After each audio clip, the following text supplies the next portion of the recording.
Either you are with us or you are with the terrorists.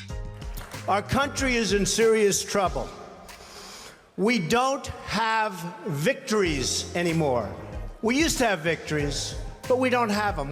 Our demands are simple: a small cost of living increase and some better equipment and supplies for your children. Oh, that's right. Give it to him. Yeah, in a dream world, we have a very tight budget to do what she's asking. We'd have to raise taxes. Way too high as they are. Taxes, man. It's your children's future. Children are important. Yes. It'll cost you. Taxes. Right. Raise taxes. Come on. All right, that's The videos you just saw are false dilemmas. According to Fallacy and Logic.com, a false dilemma can be defined as a statement or situation where a limited number of choices, outcomes, or views are presented as the only options, when in fact more options exist. For example, the saying "you're either with us or against us." False dilemmas are most often used when someone intentionally or unintentionally gives a limited viewpoint that offers usually two options in a situation to force someone to pick one or convince a person that these are the only options available to them. Now, with that knowledge in mind, you'll get to witness examples of false dilemmas used in pop culture and history.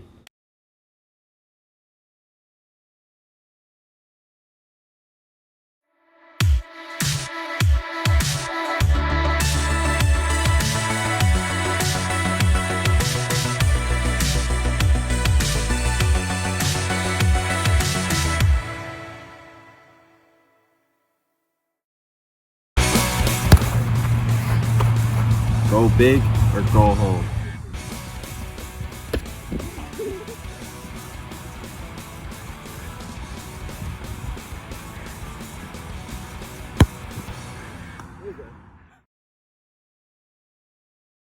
The "go big or go home" example you just saw was a slogan that originated from a motorcycle company in the 1990s, which encourages someone to be bold, which is the reason it is popular in the sports world. It's a saying that's used to encourage someone to go all out, as we did in the video, and put in maximum effort, or to not try at all, giving them only two options. This fits into the definition of a false dilemma. Now, let's move on to a historical example.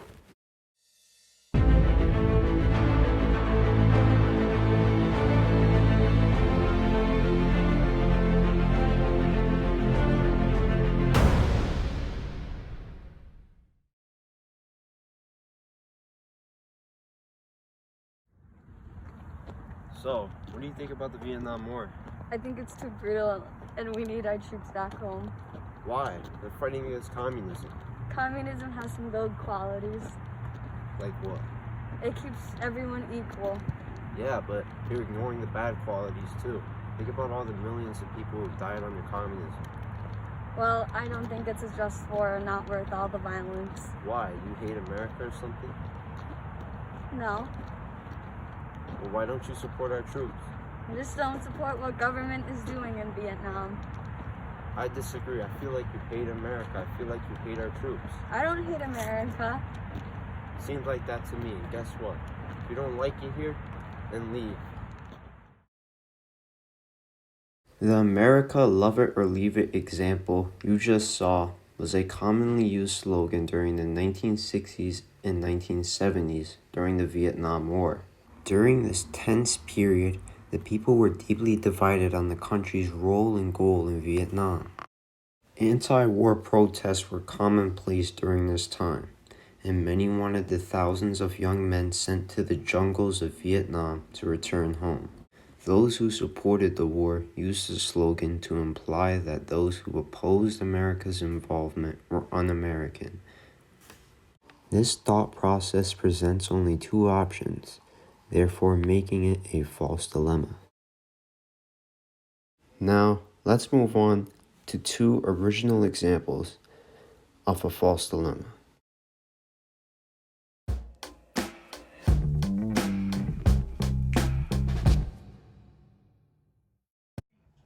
We can't celebrate Halloween, it's offensive. How? People's costumes. Well, I like Halloween. Either we get rid of all holidays or Halloween stays. This is a false dilemma because Matthew falsely assumes two options of something that actually has meaning.